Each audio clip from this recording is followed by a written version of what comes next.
I mean, it's an unusual thing to do these days, true, but the colors were nice and saturated, and the sort of defocused nature of it made it very dreamy. But you know what I loved about that scene? It was great.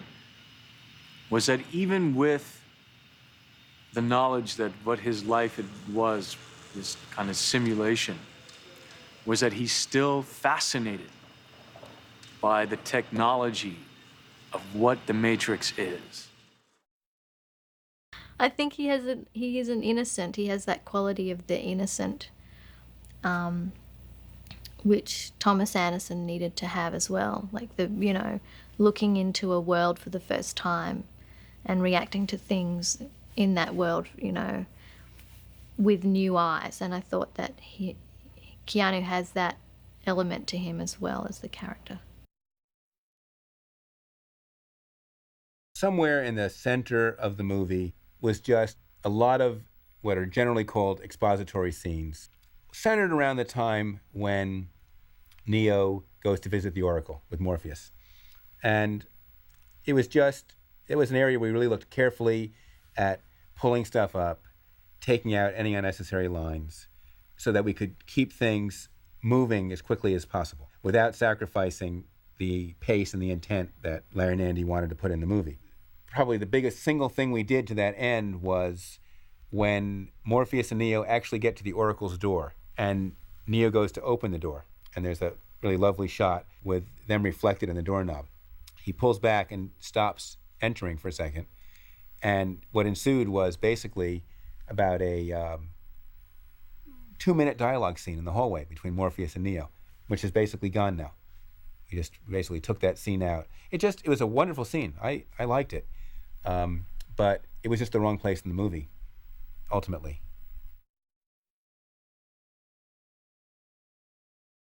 I think even by the settings, the colors, the way that Larry and Andrew set it up, just with the kids playing and having it all those kids and stuff, that it lightens it up. It starts and that light everything. It was fun to shoot that. It was fun to act those scenes.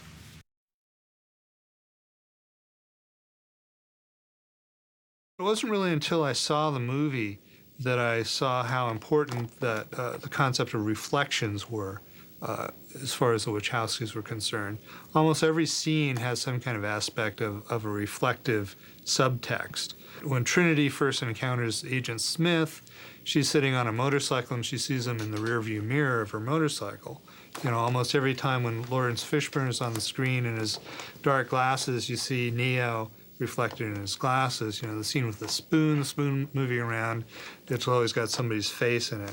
I think I was able to take that ball and run with it and use reflections in the orchestra, of one section against the other, or just a contrapuntal idea of placed one on top of the other that would represent this reflection that we see on the screen. And that was really the key to it for me.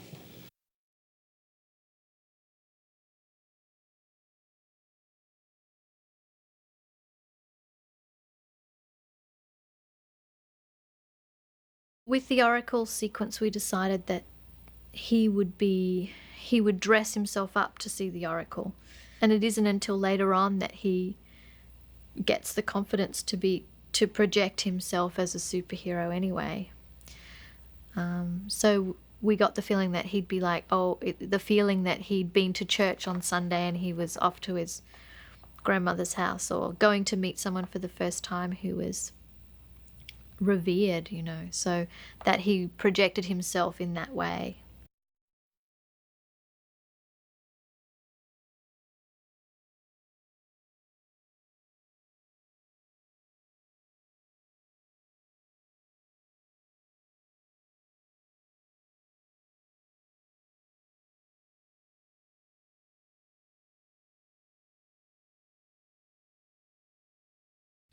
There's a kind of like simulation to every object that was done in the Matrix. Like, this is the subway station. There's something so completely impersonal yet so specific. Here's that pillar that we all recognize. Here's that ceiling that we recognize. Here's the Oracle's apartment. That's that apartment, your aunt's apartment, with the shag rug and the chair, but there's something impersonal about it, yet so representative.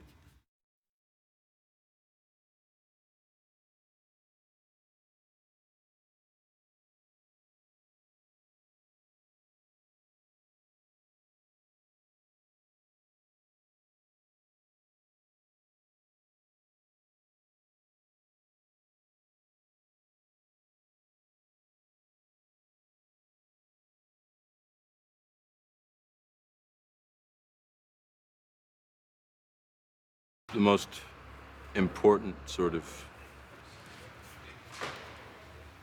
spiritual sort of note for me in the movie is what is the sign over the door in the Oracle's apartment that says "Know thyself." I think that's really the core of the whole thing. I mean, at least for me it is, and everybody is sort of helping Neo to, realize this thing.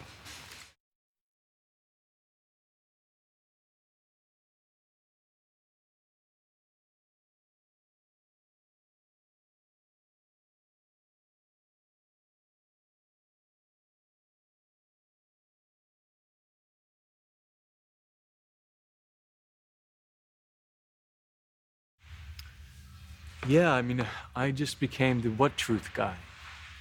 I used to drive Carrie Ann crazy because she was coming from a place of like, you know, one of the classic examples is, well, it happened for a reason. And I would go, right. She goes, what, you don't believe that? I said, no. I said, you can get a reason out of anything so it happened for, so I'm like, what truth? These books that they gave me and that I had to, became questioning, and just, it happened for a reason. Really? Get a reason out of anything. You make that reason whatever you want. So I think it became, just that line was the one line that kept going in my head all the time. What truth? What truth? And he has to somehow find the answer to that for himself. And can't be told it, because there's a couple of lessons in the film where you're told the answers and you're shown the path, but one has to know it from inside. So I'm playing a searcher, and turns out that these characters that are connected with Morpheus have a Messiah tradition, and they think I'm it, but I have to be convinced. It's great, kind of something I have never seen before, kind of melding of heart and soul and spirit and action. That what is, why you fight and how you fight. What does it mean to fight? What are you fighting? Who are you fighting for? What are you doing? And so much of this film is about people, until they believe in what's outside and what they're in, they protect themselves internally. It's fighting for the individuality against systems, against sameness, against control.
It was meant to be a kind of 1920s style of building, a kind of grand, and it was grand decay, if you like. And our painter or construction guys did a great job of building kind of warped walls and sagging pieces, and then our painters really went to town and created a mood in there that was really, I think, fantastic, which Bill Pope, the director of photography, could really utilise. Darkness is one of the main elements. It's one of the things we understood how well darkness plays in the graphicness of it. And a machine-controlled world in which the world is being pulled over your eyes, as Morpheus says, is the darkness being pulled over your eyes. You can't see. You're literally, your vision is reduced. So the amount of darkness is integral to, especially to the Matrix.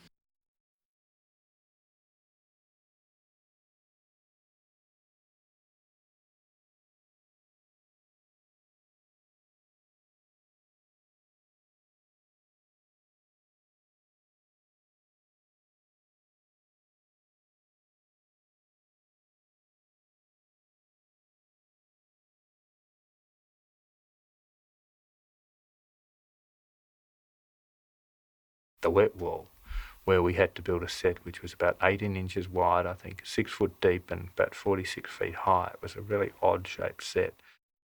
Since it was dark on the camera side, the light had to come through the top, and it had to go 4 stories and still hold its intensity down through 4 stories without being super bright at the top and being nothing at the bottom. There is a hole that they come in at the top, which does give you some leeway for brightness. As they get lower, more and more lights come on, so that it looks like it's the same light, but it's actually intensifying enormously.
Physical effects had to build all of this lathe and plaster so it could break away.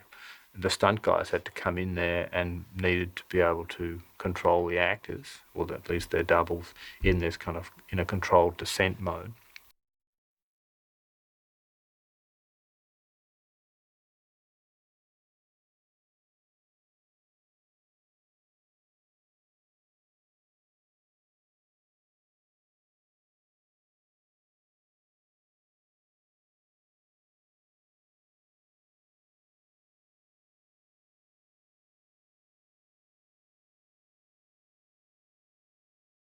The fight in the bathroom is much scrappier than any of the other fights because it's in a confined space. We built a very basic flat-edge set, and then Wu Ping and his team went in there and rehearsed with it. And it started off at one size, and eventually it was kind of like half the size. And they just rehearsed in it and figured out what they wanted. So it was a much more brutal Western-style fight, if you like.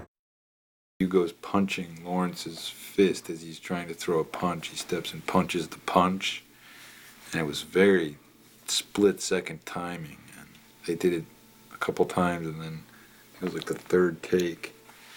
Wham! They hit fists, and you heard this like sort of crack, Napoli crack. It was just, you're like, ugh!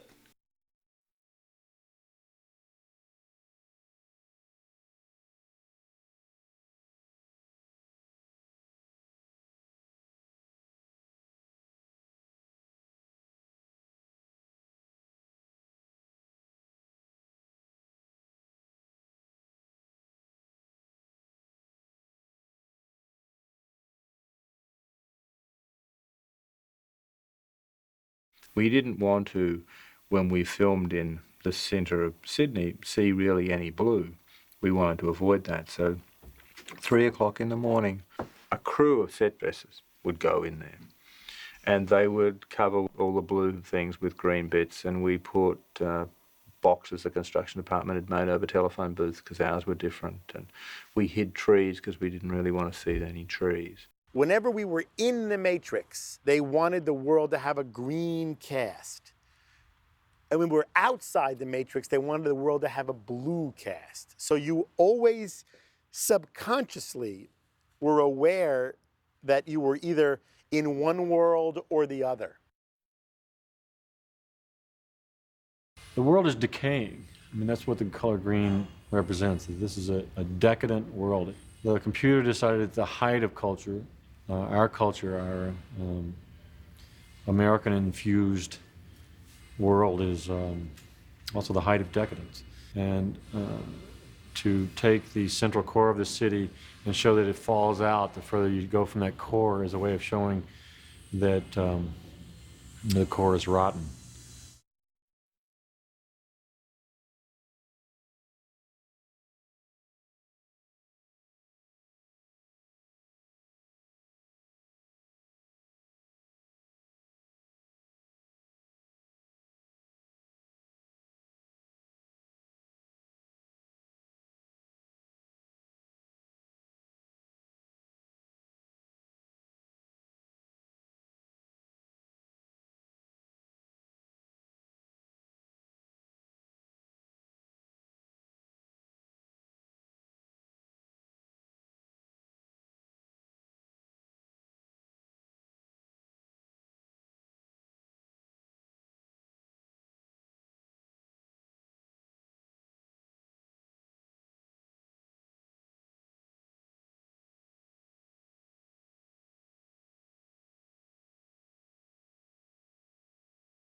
I mean, they are all mercenary soldiers, basically. But because that was so apparent, and because the script stated it, and because of the actions that they did, you know, it was important when you saw them to that you actually had an empathy for them.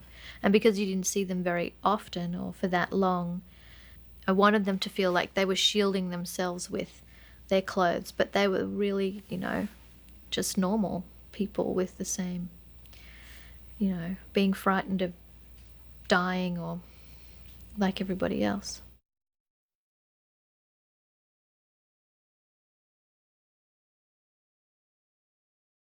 Switch in particular, you know, again, I wanted her to feel a little bit fetal, a little bit delicate, you know, like the world was just a bit too much for her. So I tried to put her in flesh colors and things which would not make her too contrasty.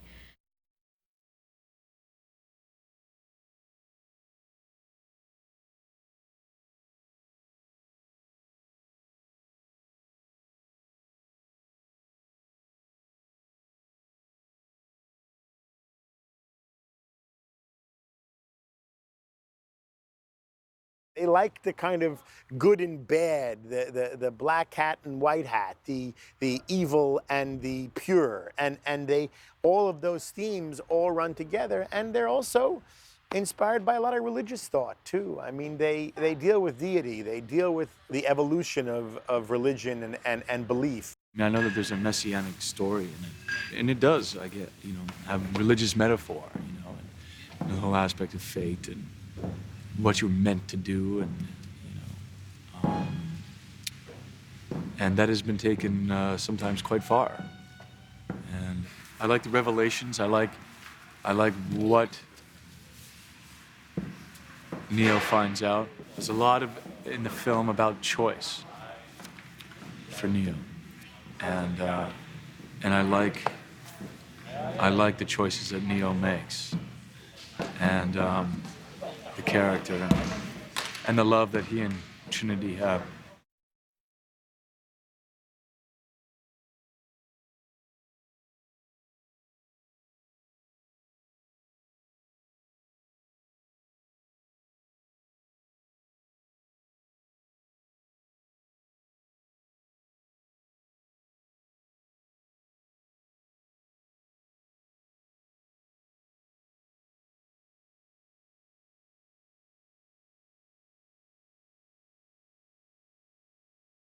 We found a building we thought we could use. That was the wrong colour, which meant John gave us guys had to change the colour of the building from a kind of pinky grey to just a charcoal grey.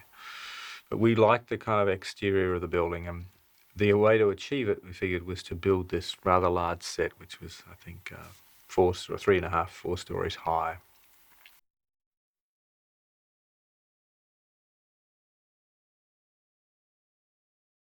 I love his opening, where he's saying, have you ever stared and looked at it and marveled at its brilliance?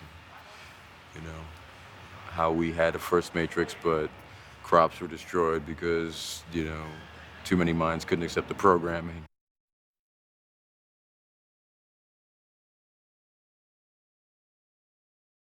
That set was absolutely extraordinary. It was 2, 3 story, I can't remember now. Office block, and I remember sitting in there thinking I was in an office block overlooking Sydney, and there was this fantastic cyclorama in front of us of the Sydney skyscape, and it was completely real, except it wasn't. We wanted it to be America, but not identifiable. In the backdrops in the government building, for instance, we did computer generate the translate so that Sydney was not identifiable. Placed buildings over the Sydney Opera House and the bridge, for instance.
In a design sense, it was trying to be true to, I think, to kind of Larry and Andy's vision. And it was a lovely thing from a design point of view for the Matrix to be able to go from this really modern, clean, glass, shiny feel to that kind of decay that was also in the real world.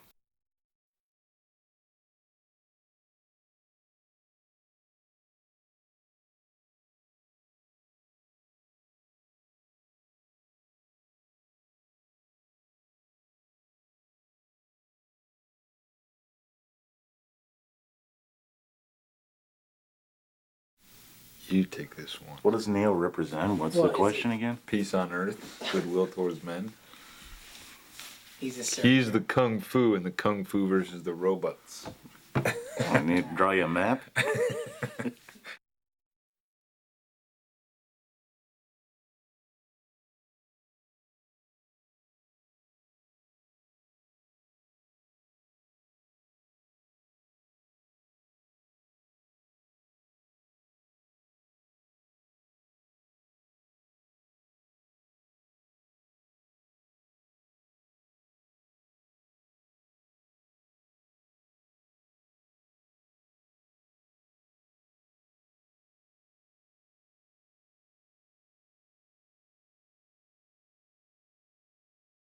It's one of those roles that it's a lot to put onto an actor to basically have the audience connect onto him, take him all the way through, be believable in terms of the entire evolution of this guy from just a normal guy to, shall we say, super guy.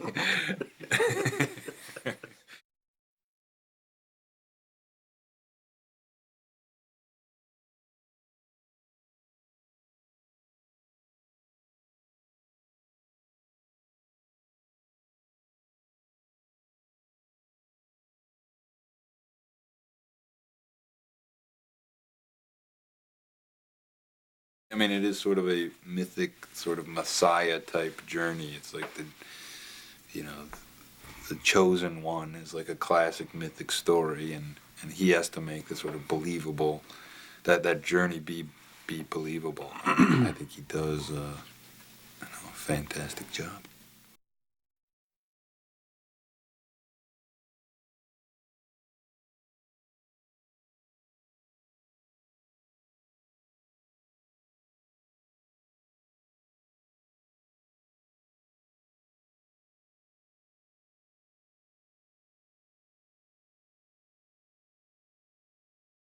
Seemed to be an incredibly malevolent character, but at the same time, there's something quite theatrical about him, and he enjoys himself.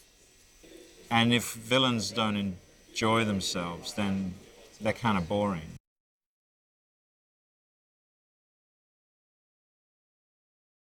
There's a kind of function that he has, and he's obviously the dark force within the story. But at the same time, he enjoys what he's doing, and that I realized that I would have to enjoy what I was doing. I would have to enjoy playing that level of malevolence, and so that's kind of I thought that was the key to playing him, really.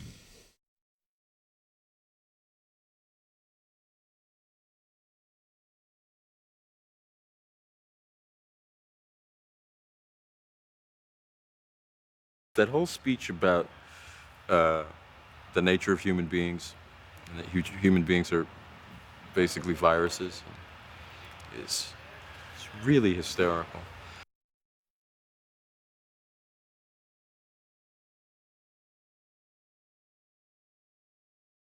The matrix is like a hard drive. And next to that hard drive, if you put it in these terms, is the construct. So in the construct, you can arm yourself, you can change your clothes, you can prepare yourself to be then transferred into the matrix. So it's like having two hard drives side by side on a desktop like we have today.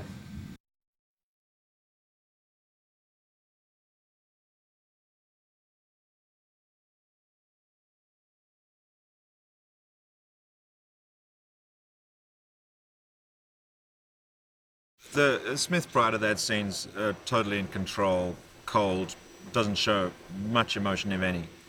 And during that scene, he starts to feel angry and feel frustrated because he can't get the information out of Morpheus. And so he starts to feel like he's actually being affected by being in the Matrix, and he's starting to smell things, and he's starting to be like a real person, and he doesn't like it. He doesn't like feeling emotions, and he doesn't like being weak. He doesn't like not being able to get what he wants. So that's a kind of turning scene.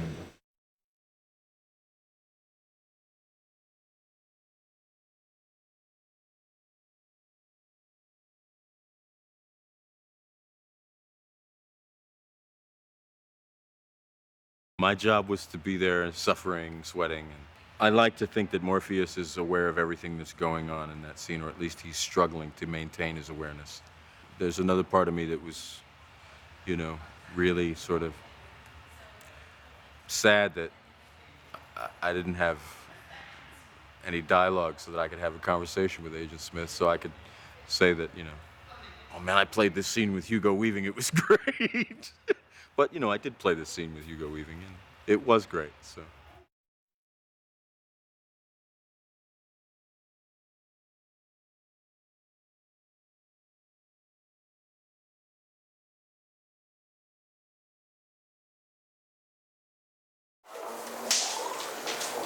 I give you a finger, and you give me that binder. Once we shot and cut the government lobby, the cloud lifted and the Matrix had a voice, and it became obvious that this was a movie unlike anything you'd ever seen before.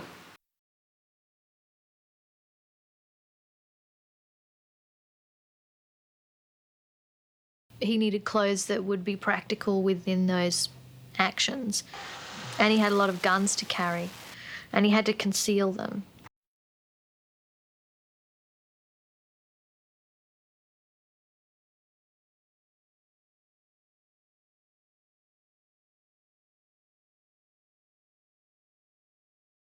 I wanted him to have a bit of a gunslinging attitude.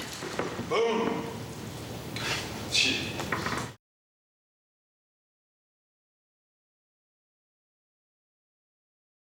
We wanted a very specific, very stylized approach to the destruction. And Basically, we wanted to be able to have these concrete pillars be reduced to apple cores.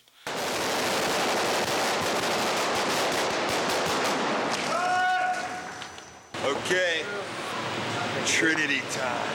I understood something very important that day during the government lobby, and that was the pressure that I had on my shoulders and that Keanu had on his shoulders. And I had never felt that before. We knew that to grab them, to get the audience, we had to really get them with that lobby scene.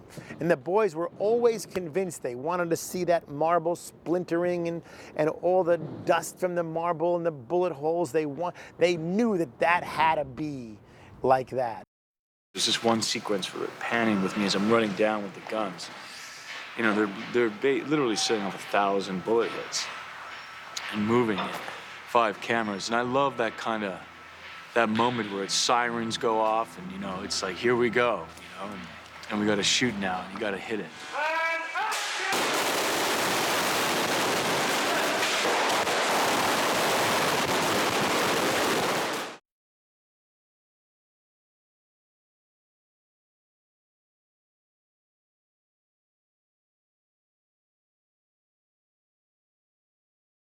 To see Keanu do that quadruple kick, and that they've been practicing for 4 months and suddenly see it work, and it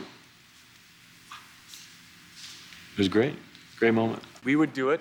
It wouldn't be good enough. They would talk. Then they'd come over and say, well, could you get it like this? And then we try again. That's the way it should be. You try it, you look at it, you do it, you talk, you know when to leave it alone, know when to keep going. I tended to not know when to leave it alone and to keep going. And action! It really is a scene that makes you sit up and say, wow, you know, now what are they, God, what are they gonna do now? And then, of course, we show them, you know, because we keep going. And it builds and builds and builds to a point where it's just spectacular.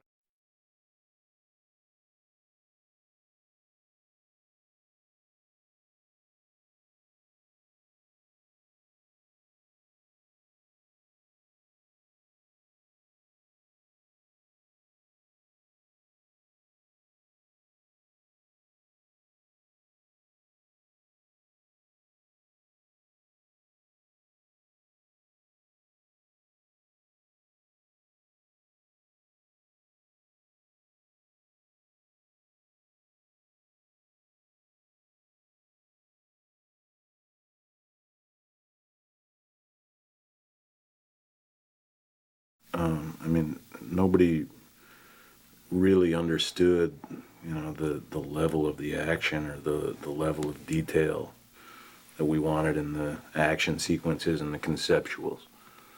And when we'd show the storyboards, people would go, whoa, geez.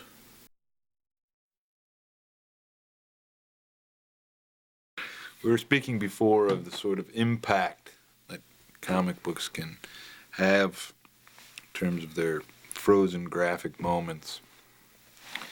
What we really like about slow motion is that it sort of brings some of that quality to action scenes. But what we also like is we like to move the camera. So we started off and we had this concept of shooting something in slow motion and moving the camera at regular speed.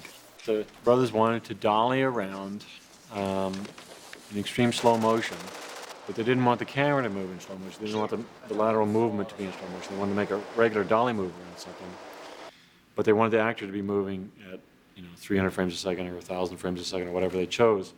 So it had to be some sort of effect. Bullet time. Oh, yeah. Oh.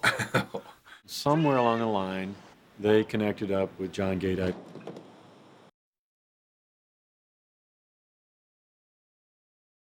The visual effects industry is it's about making the never seen. It's the whole idea of the business. You know, there's always something that seems like not at all possible. There's always an occasion where you think you will be dead before you're done doing it. We weren't in the usual queue of make vis effects scene. It looks different. It's stacked up against photography.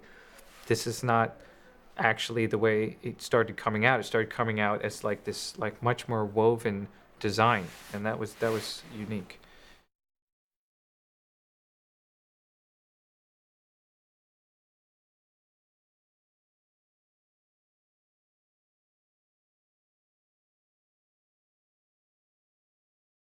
I was in a helicopter and I was taking this lesson, and the guy let me fly it for like 5 minutes. And I didn't know I was doing it. And then it did something, and I realized that I moved it.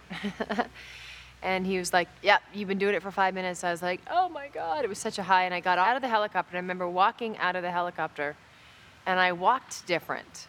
I remember feeling like different. And I was like, that's Trinity. Like, just this feeling of like fearlessness.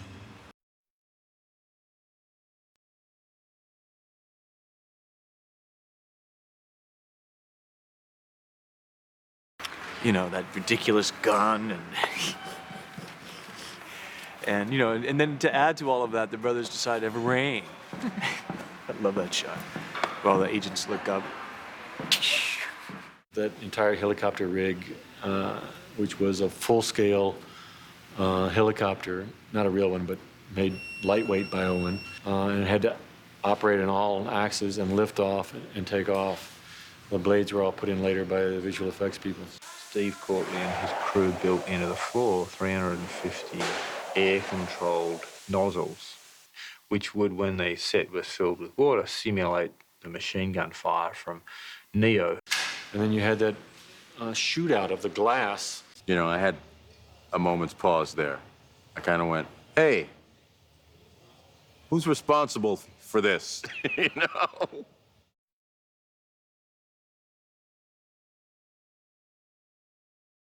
Boys felt that the water was crucial, and they needed that feeling of intensity that it brought to the story. And of course, the studio said the visual effects are more difficult with the water. There were many issues that the water brought to us, but I think it makes the scene so exciting. It's so thrilling. As you see the bullets go through that water, it's just really an exciting scene, and I think it worked out great. It's kind of ironic in that to achieve what seems like a fairly simple thing to do, to fly a helicopter down the front of the building, shoot a window out and rescue someone by jumping out the window. It's been over 6 months to actually achieve that whole element, because at the beginning of the film we were shooting on a government roof. At this point we're nearly end of the film and we're still shooting that same sequence. Early on, the studio tried to get us to take out the helicopter scene. They thought we didn't need to add that as well. And of course, we were passionate about the whole sequence. They eventually agreed. Well, the helicopter crash is, I guess, one of the big money shots for the film because it's just so outrageously complex.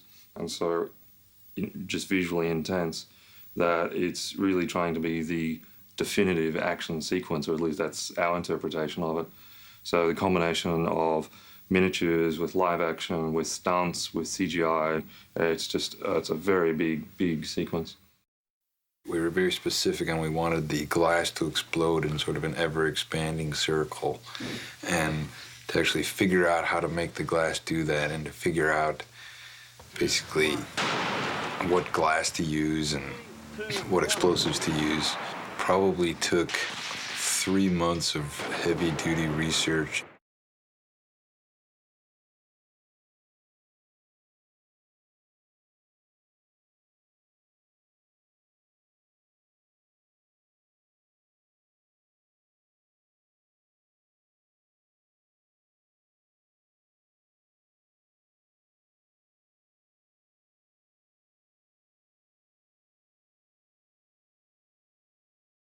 You know, we tried to make action a little different than the way normal action's done. What's great about, like, yeah, the scale that you can pull off in comics is just always, you know, it's always fantastic. And the sort of, that frozen moment in sort of, you know, comics or graphic type storytelling, when you freeze a moment and make an image that sort of sustains and, you know, has a kind of power. You can't really do that in film either. We tried to do that. We tried to bring that sense to the film, but it's like film is always, it's always moving forward. It's always perpetual. It doesn't freeze the way a comic book does.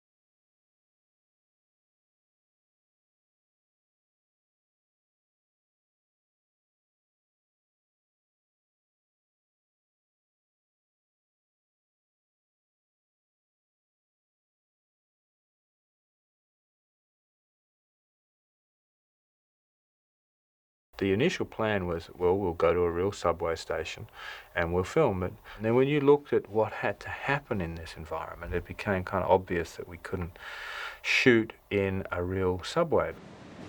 The set was fantastic. I think it was actually part of an old wheat storage facility. There was a real train track which they'd kind of built a subway station around.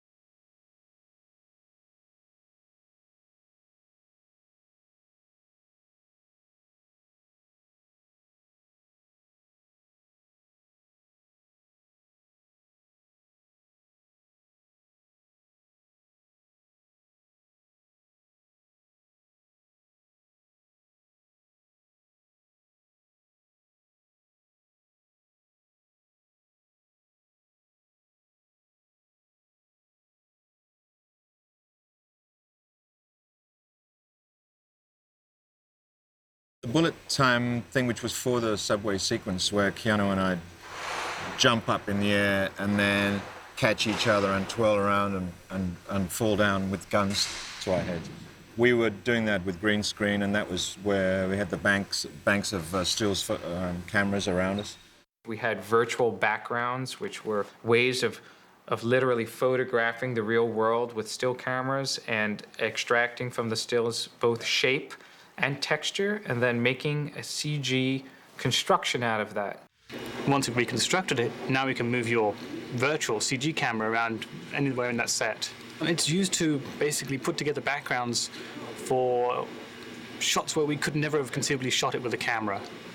You know, if you'd have done this with a camera, you'd have seen camera track, rails, rig, crew, people. This allows us to go in there, like take the stills when the set's empty, and then build the whole set artificially, in fact. And you get a photorealistic set. When the wire hits you, if you have your feet higher than your head, it'll fucking spin like this. So have your feet lower than your head. I got to work with an exceptional stuntman and Chad Stahelski. And when I speak about the fights and what, the action, I think of it as the two of us. When we were shooting the subway scene, we had to really contact each other, really kick each other, really punch each other. There was major contact happening. After the dojo, I realized that what we trained, how we train and how we film are two different things.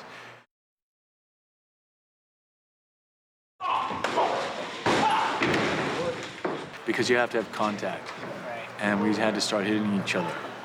When you're taking hits, you feel like, well, between that hit and that hit, I want to actually get in another one. So I found that more difficult.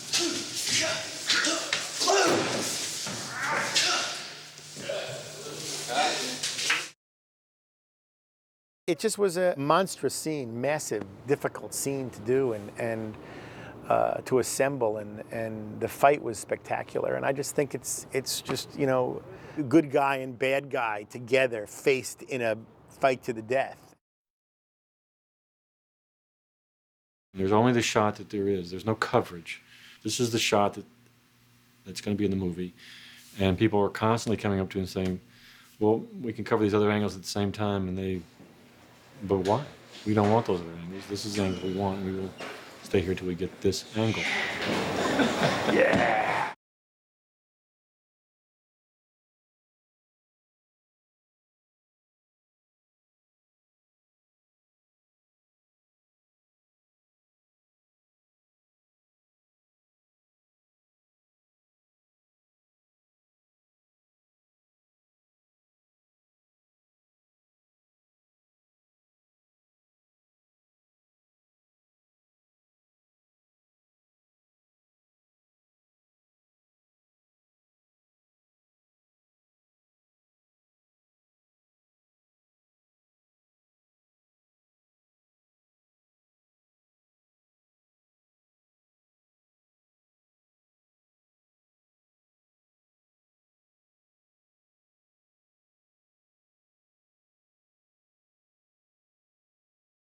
One of my favorite lines in the movie is in that scene where he says, that's the sound of inevitability.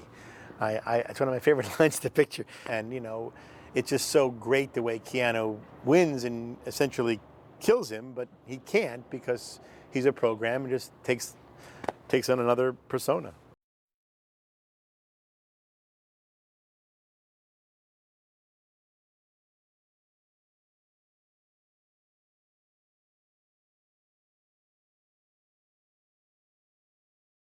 During the subway sequence, Larry and I got sick.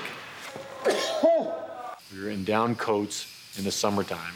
It was a cold set. It was a damp set. What looks like a really simple scene just took forever and ever.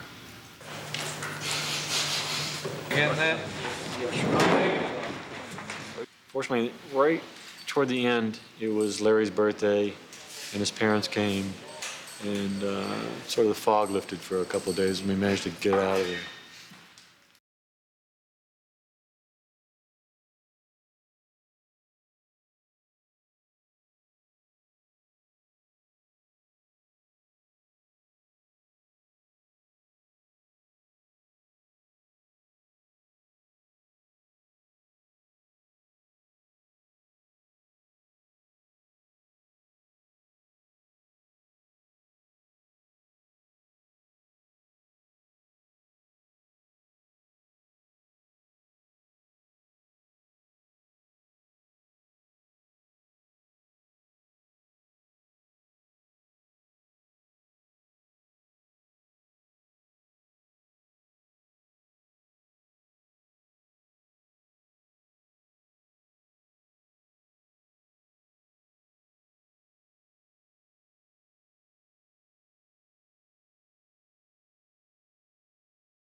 Need a little help, right? Need a little help.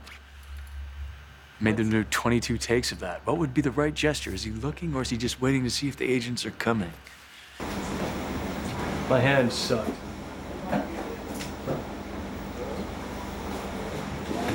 Let's do it again. One more? Yeah. Let's do it one more time.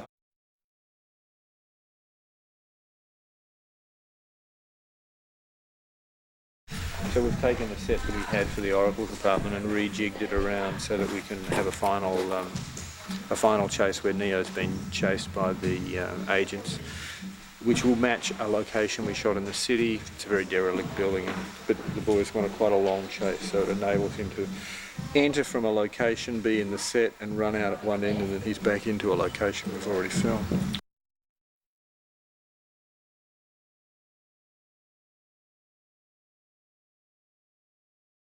I tried drawing the Sentinels, and I didn't get what they wanted.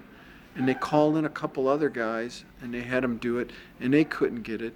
And I talked to them a little bit again. I said, let me have one more shot at it. And I drew it really, for me, reasonably fast. I drew it one morning, because they were going to Warner's. And they said, I got it. And that was the basis for what the Sentinels turned out to be. So I was real happy, because I think they're the sort of, well, they're like the villains in the movie, and it's nice to have had a piece of that.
The whole idea of that character is that he's basically two people. Just like there's two realities, there's two characters. There's Thomas Anderson, who's this normal guy, and Neo, who is his sort of the persona, the person he's trying to be, kind of. And essentially the whole idea of the evolution of consciousness basically evolves to, I mean, it basically reaches the climax when he becomes a single person and sheds sort of the mortal husk, as it were.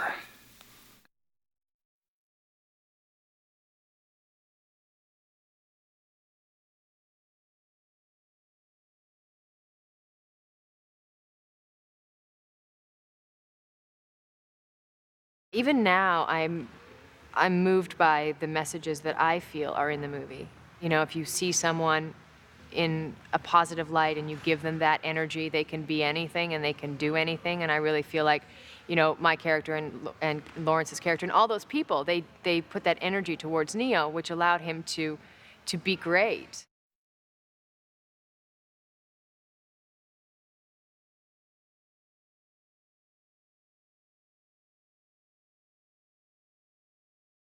They're bonded. They've got a similar. They share a destiny. And I think that Thomas Anderson, at first, you know, sees this woman, this kind of gets a crush on her, and then the love and respect that he starts to feel for her through their journey. His question, his search, to a certain extent, is completed. And I think once he's there, there's more beyond him, you know? And it's her.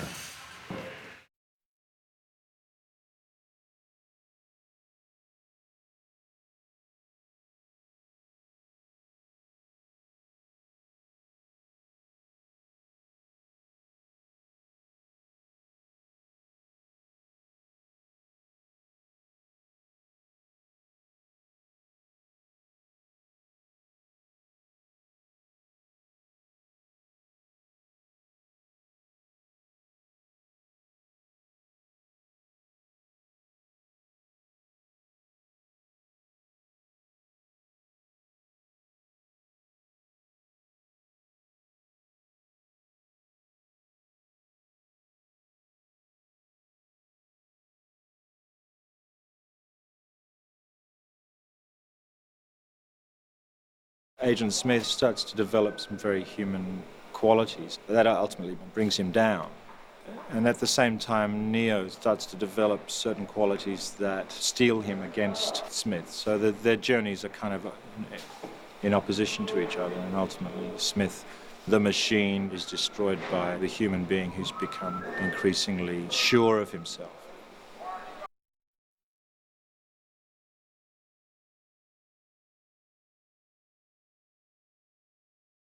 There's more to it than just basically the vanquishing of the foe.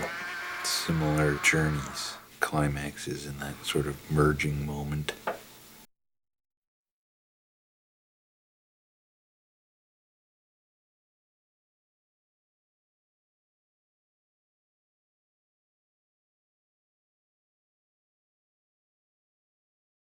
A lot hinged on the relationship between Neo and Carrie Ann. Hand is on here. And I think actually that really what makes the film work.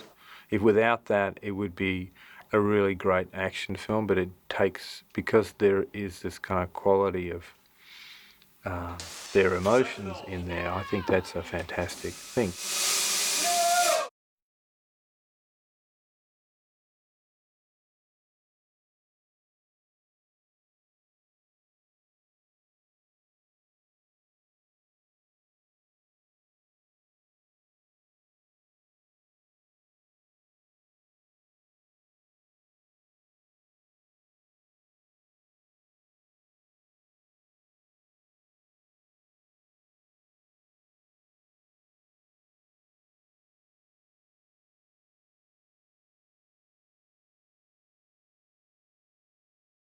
We wanted to do it where we didn't basically wanted to tell the first story without destroying the Matrix. That was a huge struggle with, people who would read the script, because everybody wants the giant Death Star evil force destroyed at the end to have some sort of sense of resolution, and we felt that it was more interesting to have the actual resolution be this sort of character arc, this singular sort of transformation of this one character. We thought was more cool to make that the climax of the story than to have it be what everyone expected, which would be the destruction of the Matrix.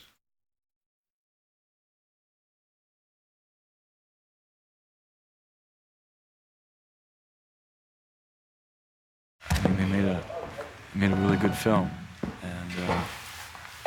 and in terms of, I guess when the film was coming out, and then we'd hear stories about people going more than once, twice, 3 times, 9 times, 10 times, 11 times, and then some of the emails that they were getting and some of the responses onto the film's website, and then when we heard people dressing up as characters, and I didn't expect that.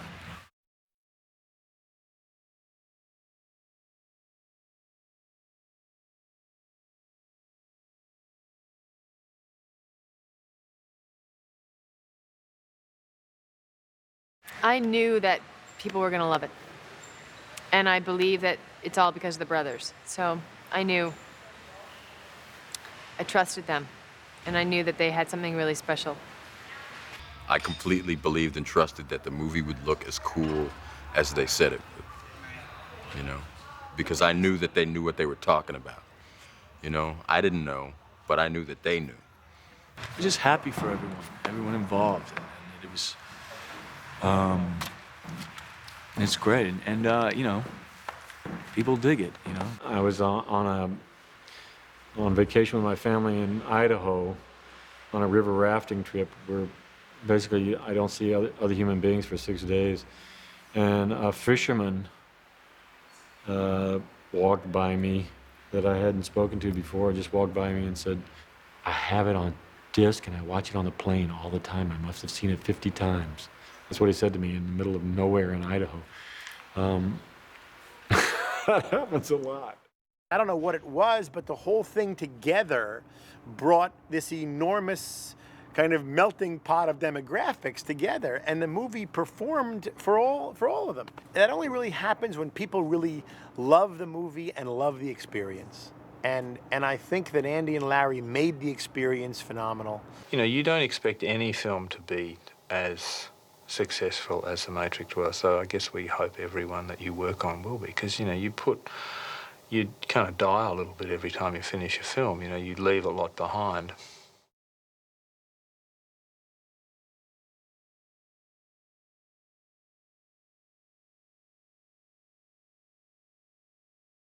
Hey, what's happening?